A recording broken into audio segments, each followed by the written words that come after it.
Pak, weh, terima kasih banyak Pak. Weh, nggak usah gini, repot Bu. Waalaikumsalam. Oke, monggo, monggo Pak. Saya kemarin ke rumahnya Bu Rasma, ya.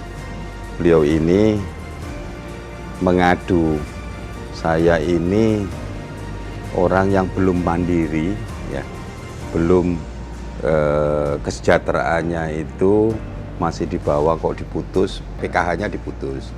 Sehingga saya ke sana melihat apa benar gitu kan. Dan menariknya saya kan baru tahu bahwa PKH Bu Rasma sudah lulus dari PKH.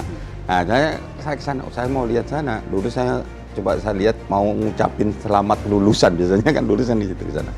Ternyata rumahnya beliau itu ya masih sederhana sekali. Belakangnya ada kandang, kamar mandinya nggak ada gitu. Nah, saya lihat ini kan nggak tahu penilaiannya gimana. Saya sudah ngomong sama dinas sosial dan ditinjau kembali katanya begitu kan.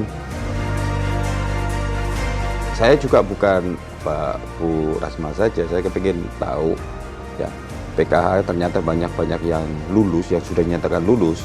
Saya minta datanya belum diberi sampai sekarang. Siapa berapa orang yang seperti Bu Rasma ini, yang itu kan? Ya. Banyak ya. Banyak. Yang sudah lulus maksudnya itu. Nah, saya lihat beliau menunjukkan ini di samping saya itu rumahnya ada gedungnya. Samping kanan ada gedung tapi masih dapat. Beliau ini nggak dapat. Saya lihat rumahnya itu baru dihantam angin, jebol, ditutup. Untung ada temannya beliau memberikan bantuan triplek. Belakangnya masih gedek, wah mau renyot gitu. Saya bilang, ini atas dasar apa, kriterianya apa sampai diputus gitu kan? Ya ada orang yang lapor kepada Sukma, Pak Bu Rasma ini jangan diberi karena sudah kaya gitu. Nah, padahal ya tidak melihat kenyataan. Saya ngecek sendiri di belakang rumahnya itu ada kandang sapi. Dipikir kandangnya Bu Rasma, pikirnya sapinya Bu Rasma, punya sapi, padahal itu sapinya orang. Seharusnya pendamping PKH itu harus melihat kenyataannya bukan berdasarkan laporan. Kan itu. Ya kalau orang itu ada penyambung lidahnya, kalau enggak ya banyak nasib-nasib masyarakat Banyuwangi ini bagaimana? Seperti Bu Rasma yang lainnya. Kebetulan Bu Rasma punya teman yang tahu, langsung ngomong sama saya. Sehingga sekarang ketika diungkap mulai ribut, suruh daftar lagi dan sebagainya kan itu. Ya saya sudah telepon kepala dinas sosial supaya untuk meninjau kembali supaya Bu Rasma ini dapat bantuan kan itu. Dan saya juga meminta kepala dinas sosial juga meminta data yang lulus PKH. Ya kalau memang lulus beneran itu alhamdulillah berarti sudah ada perubahan kesejahteraan. Tapi kalau ada orang seperti Bu Rasma ini tidak adil bagi rakyat Banyuwangi dan saya harus berjuang untuk itu. Ya saya harapkan ya pendamping PKH itu lihat dong, Anda sudah digaji oleh negara untuk memikirkan rakyat yang miskin. Jadi perhatikan, kalau makin banyak yang lulus memang ya bagus, berarti rakyat kita sejahtera. Jangan sampai dinyatakan lulus diberikan kepada orang temennya atau saudaranya, karena alokasi dari Banyuwangi berapa diberikan kepada saudaranya yang sebenarnya tidak layak diberikan bantuan, tapi karena saudara atau teman akhirnya diberikan.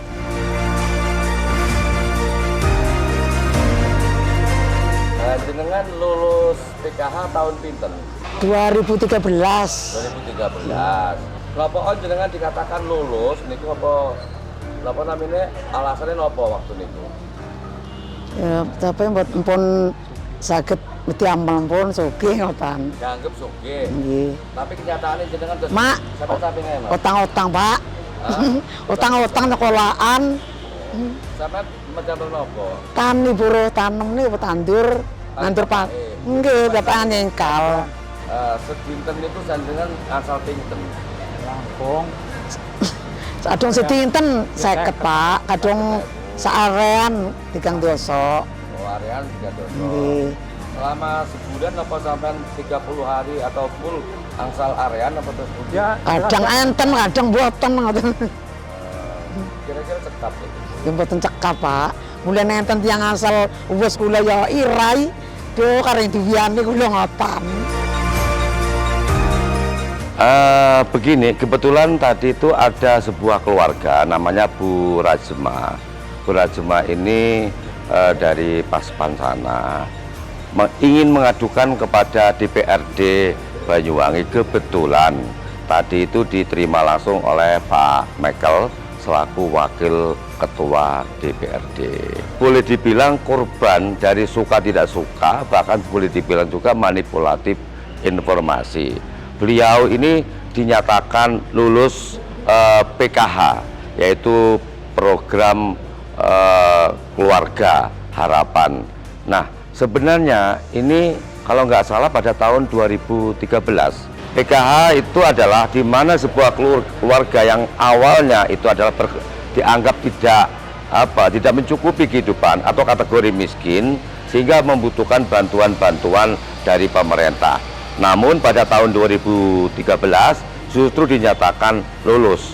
Nah, ketika dinyatakan lulus, ini berarti orang ini dianggap sudah kaya.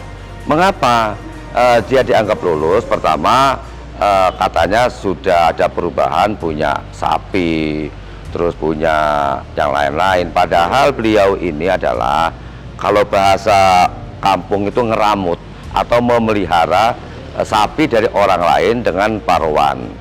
Dititipi ya istilahnya. Dititipi untuk ngerawat itu. Dan yang lebih parah lagi, ini rumahnya terus terang aja, pertama ini nggak ada plasteran, masih tanah, nggak punya kamar kecil untuk buang air air besar ataupun air kecil ya. Dan berikutnya bahkan rumahnya ini ibarat gedek atau tembok itu lubang-lubang atau bolong-bolong. Nah, pertanyaannya, ini kenapa orang yang masih kategori miskin justru dinyatakan orang ini lulus PKH gitu loh, program keluarga harapan. Padahal kenyataannya terbalik, dia masih ada di garis kemiskinan. Tapi alhamdulillah tadi Pak Michael ini berjanji akan menindaklanjuti pengaduan dari Bu Rajma ini. Dan menurut pengamatan saya, ini sangat mungkin tidak hanya Bu Rajma yang menjadi korban rekayasa lulus PK ini, pasti masih ada keluarga-keluarga lain. Ya, mudah-mudahan apa yang disampaikan oleh Pak Michael tadi ingin menangani, menindak langsung, betul-betul akan dilakukan di lapangan. Satu. Kedua, pemerintah ini harusnya lebih kontrol, terutama Kementerian Sosial ini harus kontrol di lapangan, bener nggak orang ini layak dinyatakan lulus. Jangan asal main comot data atau menerima informasi begitu saja, karena belum tentu petugas yang di lapangan yang menjadi pendamping adalah orang yang memang secara real, objektif melaporkan apa adanya. Pemerintah ini harus sadar, mulai bupati ke bawah, terus DPR, mulai ketua ke bawah, ini kan abdi negara, pelayan rakyat. Mereka itu bukan penguasa, bukan feudal. Artinya mereka harus dan wajib melayani segala bentuk kebutuhan dan harus mampu memecahkan persoalan yang dialami oleh rakyat. Dengan tanda kutip, mereka adalah abdi negara atau pelayan masyarakat. Saya rasa itu.